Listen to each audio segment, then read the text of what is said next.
1-2. Engine Performance 1, Test 2. Now, some of these earlier tests are basically oiling the machinery here, so to speak.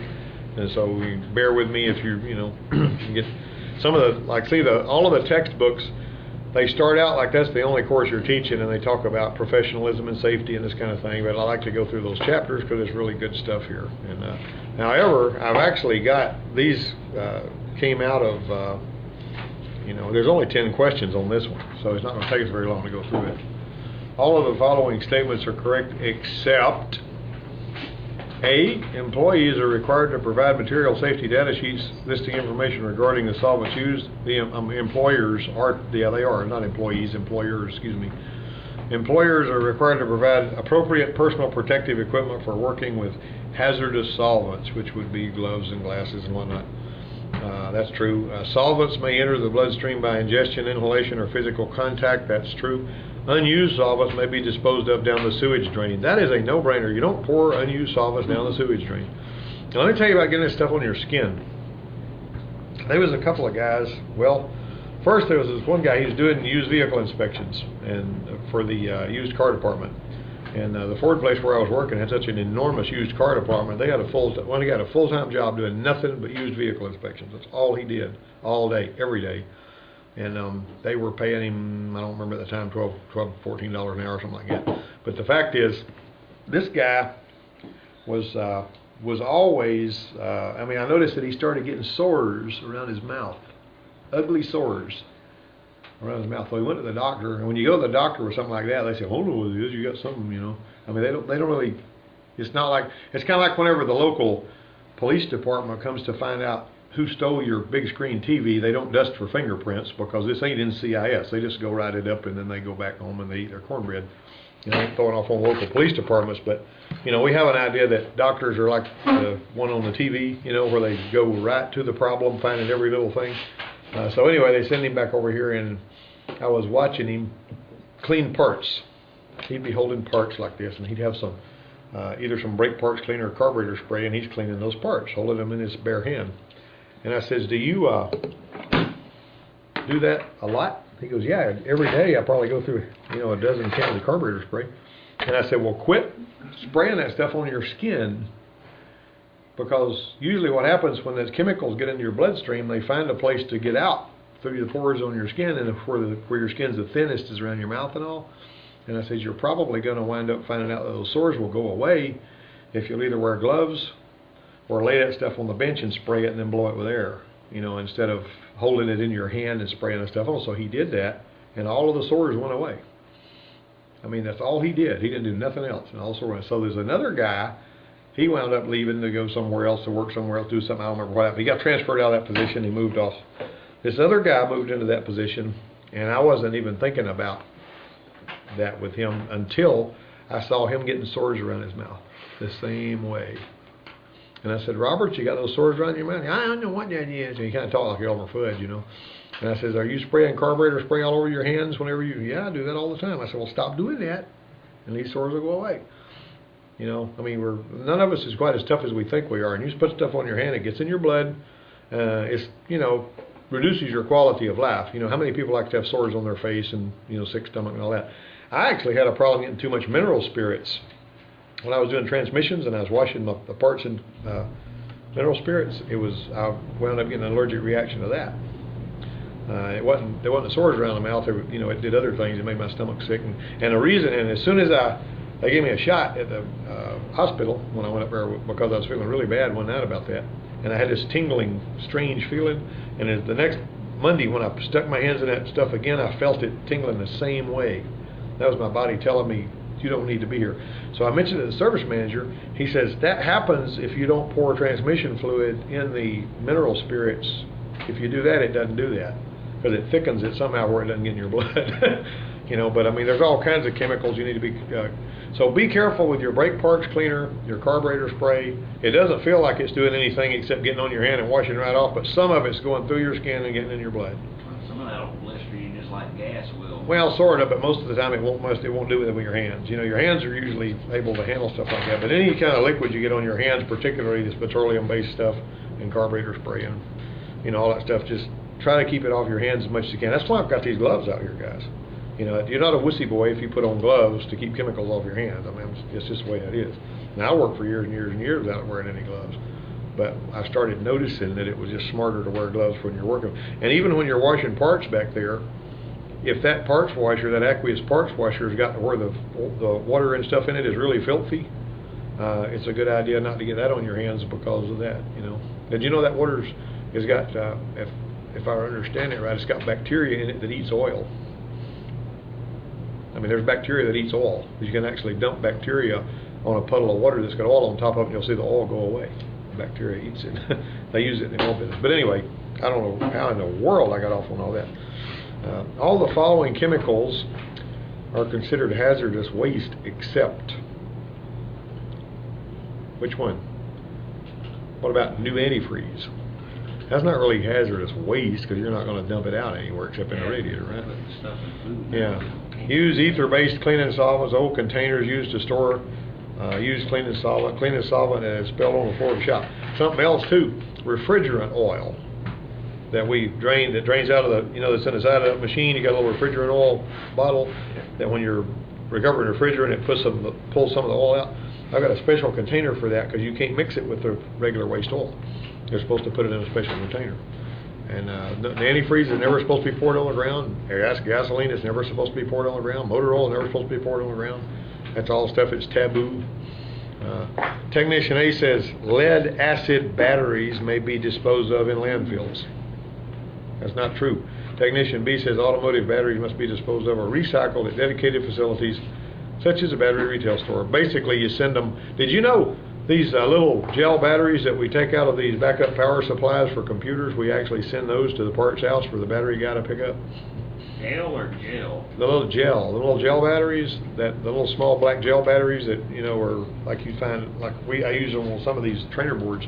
When those batteries go bad, or the ones in your backup power supplies, like you plug your computer into, you take those batteries out of those power supplies and you take them and you recycle them. Just some of those batteries got some really awful chemicals inside of them. I was trying to close the hatch on my Bradley, and I slammed it shut, and I had one of those night vision goggle batteries. Looks like a little bitty tiny hockey puck, about 1 inch across. And I slammed the hatch, and it wouldn't shut. We were getting ready to go, and I slammed it again, and that thing busted, and it started spraying some kind of it wasn't like car battery acid. It was had a bunch of crazy stuff in it. some alkaline stuff or something? It had some kind of sulfuric acid in it, but it was bonded with something else. It was just weird, but it made everybody in that Bradley suddenly thought we were being attacked by some kind of dang weapons of mass destruction chemical. I had somebody in the back freaking out telling me to turn on the... So you slammed the hatch on the Bradley, you busted a battery, you filled the Bradley up with this awful gaseous stuff that was spraying out of that battery, and they thought you were under a chemical attack. It's a little bitty battery. Yeah, it had a lot of stuff in it. I had somebody started crying about thought I turned on the NBC fan and thought it contaminated us or something. That people going nuts in there. That wouldn't happen to anybody but you, Sean.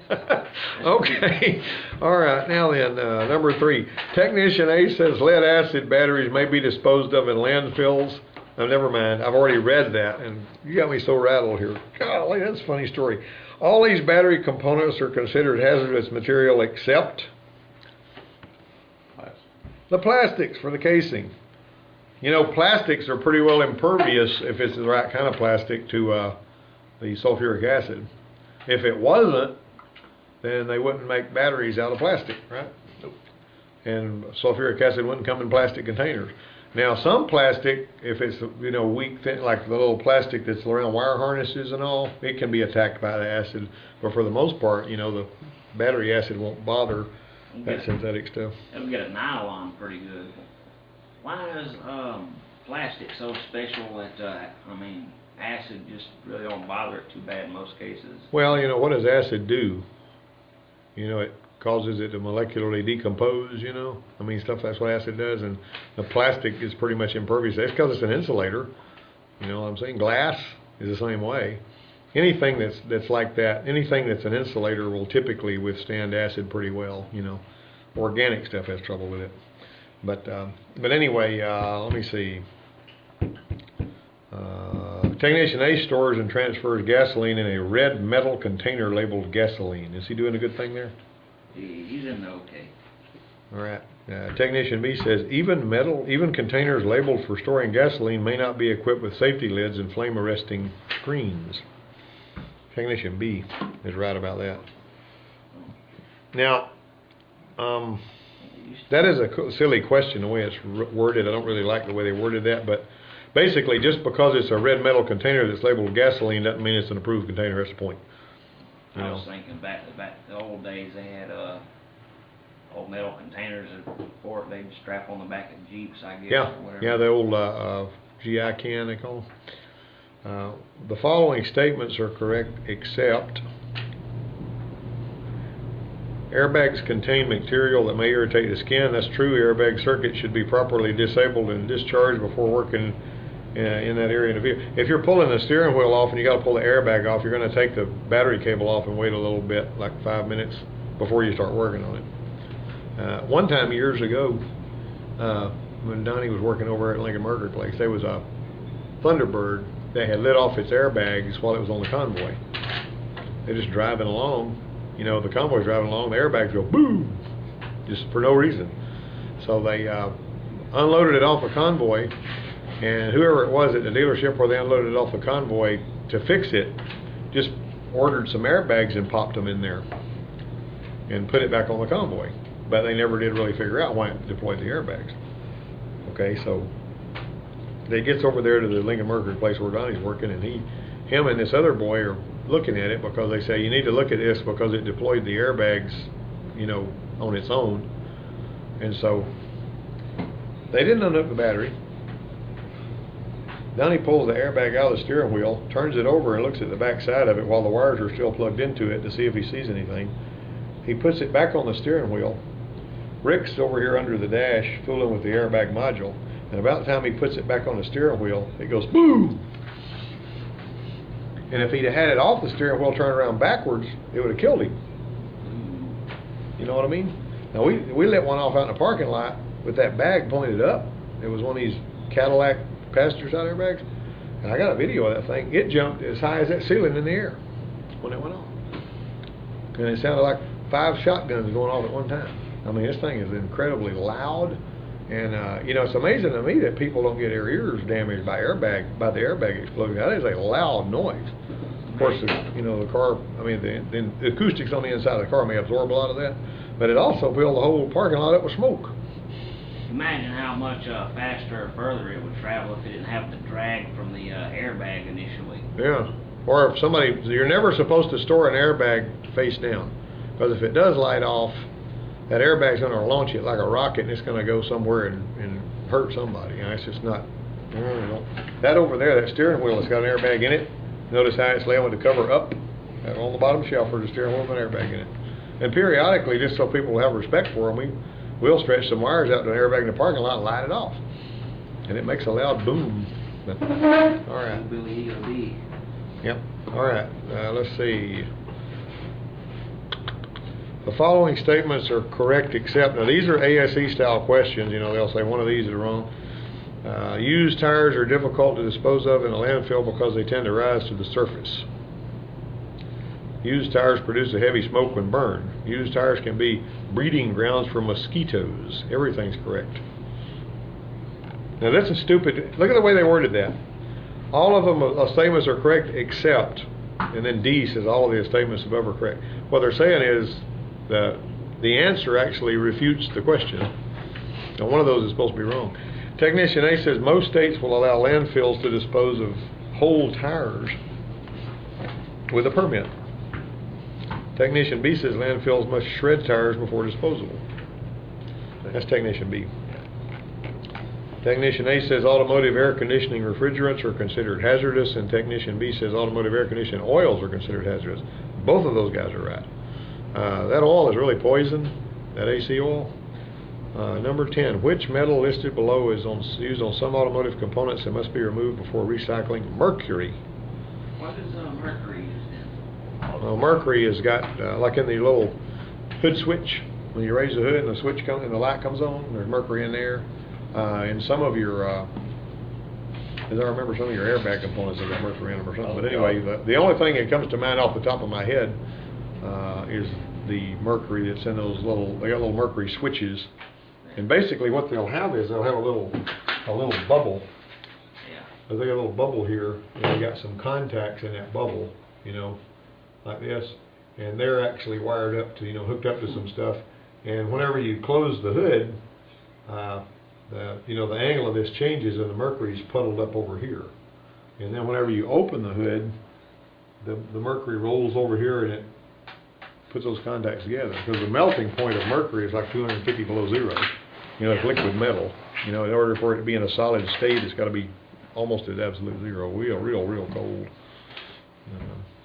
But anyway, mercury is super poison. And one of the dumb things was when I was in probably 7th grade science class, the teacher had a little container of mercury about the size of a small coffee cup. It was a glass, you know, thing. And she got a little bit of that mercury with a spoon or something, and actually put it in one student's hand and let him pass it around to all the other students so people could play with it, you know. I mean, and there was apparently in those days, there wasn't anybody you could buy it at the drugstore.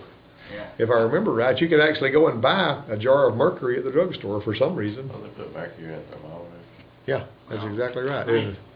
Maybe it had something to do with, well, I know you used to, when making felt, you'd use it, but I know I heard back in the day you could just go in a hardware store or something and buy pure sodium, which is explosive as all get out. Yeah, that's right.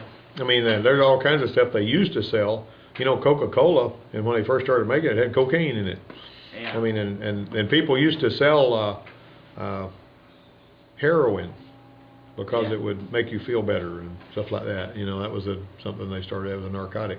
I mean, we're talking like 1900 or something, you know, before they recognized it was an opiate that was bad for you. But doctors would actually prescribe heroin for people to, you know, get rid of it anyway. That dang sodium and white phosphorus, both of them I think have to be stored under some kind of oil to keep air and moisture from it, or they'll just combust. Yep. And you can't hardly put out a phosphorus fire once it starts. Yeah. Did you know that if you're from the state of California,